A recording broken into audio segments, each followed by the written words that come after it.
Gujarat police પરીક્ષાનો એક બહુ જ મહત્વનો સવાલ. ચાલો આજે એને સમજીએ. તો સવાલ છે, ભારતનું બંધારણ ક્યારે અમલમાં આવ્યું? આ રહ્યા વિકલ્પો. ફટાફટ વિચારો, જવાબ નક્કી કરવા માટે ફક્ત થોડી જ સેકન્ડ્સ છે.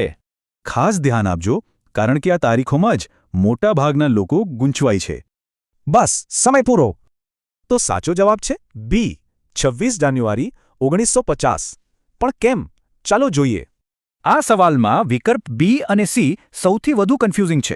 તો બંને વચ્ચે ફરક શું છે? જુઓ, અહીં 2 તારીખો છે અને બંનેનું મહત્વ અલગ અલગ છે. 26 નવેમ્બર 1949 આ દિવસે બંધારણ સભાએ બંધારણનો સ્વીકાર કર્યો હતો.